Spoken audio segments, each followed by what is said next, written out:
Welcome to ANTV, Our Africa. I'm Shahd Lamai.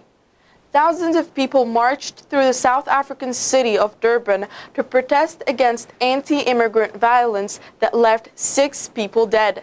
Foreign-owned shops in a part of Johannesburg were attacked overnight. The police believed that the attacks could initiate instability driven by the country's economic difficulties. Several shops in the center of Johannesburg were shut off on Wednesday and Thursday after threats spread through social networks and text messages. Kenya's government shut the firms known as Hawalas in a bid to freeze money suspected of funding Al-Shabaab. Al-Shabaab are a Somalian group that claimed responsibility for massacring 148 people at Garissa University College in central Kenya on April 2nd. Human rights groups claim that the financial hold can make it harder for Somalis to own their operations in the country. According to the Wall Street Journal, Kenyan President Uhuru Kenyatta said in a national address after the Garissa attack that his government is not trying to marginalize Somalis. Human Rights Watch has urged officials in the Democratic Republic of Congo to free 7 political activists held by intelligence services and police. The National Intelligence Agency started arresting several people on March 15th in the capital, Kinshasa, targeting people who were part of the U.S.-sponsored workshop of the Filimbi Project. The project's purpose was to help teens become involved in democracy. 3 people are still detained in Kinshasa. Siemens, the German conglomerate, made agreements worth $4.2 billion with the Egyptian government to build a 4.4 gigawatt combined cycle power plant. They also plan to install 2 gigawatts of wind power capacity in the country. One of their objectives is to build a factory in Egypt to manufacture blades for wind turbines. According to the agreement signed at the Egypt Economic Development Conference in the Red Sea resort of Sharm el-Sheikh, this factory will offer about 1,000 jobs. Egypt aims to increase its power generation capacity by up to 1/3 by 2020. Foreign companies have started heavily investing in Egypt under President Abdel Fattah al-Sisi.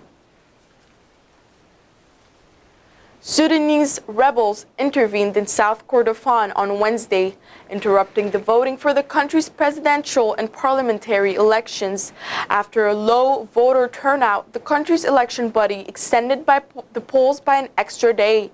According to the government spokesman, Rabi Abdelati, at least 4 people, including 2 children, were killed after rebels from the Sudan People's Liberation Movement North group had fired rockets at South Kordofan's capital. This attack prevented hundreds of voters from reaching several polling centers. The police arrested more than a dozen people on Monday in Durman after they stopped people from voting. However, the polls will continue for an extra day to allow more voters to participate.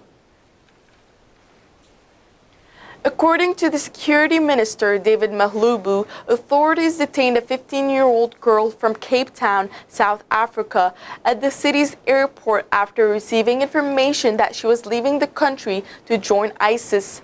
He also mentioned that they are still conducting investigation. The girl has been using social media to interact with strange people and explore material related to ISIS. Police and airport security located the girl on a Johannesburg-bound flight. It's not clear how the girl was recruited or how the airfare was arranged. At least 35 people are reported dead in a Morocco bus crash. According to the local and state media, a bus collided with a tanker in southern Morocco on Friday. This crash killed at least 35 people, mostly children. The crash happened near the city of Tantan, near the country's Atlantic coast. Cocoa prices for the main ingredient in chocolate have fallen to 7.7% this month. Ivory Coast is the world's top grower of cocoa. According to the International Cocoa Organization in London, the country produced a record of 1.7 million tons of cocoa last year. Market watchers say Ivory Coast cocoa output is on track to be about the same this year. The increase in bean production is caused by higher wages for cocoa farmers and wet weather. However, the demand for chocolate is declining. Money managers are pulling back on their bets on higher prices.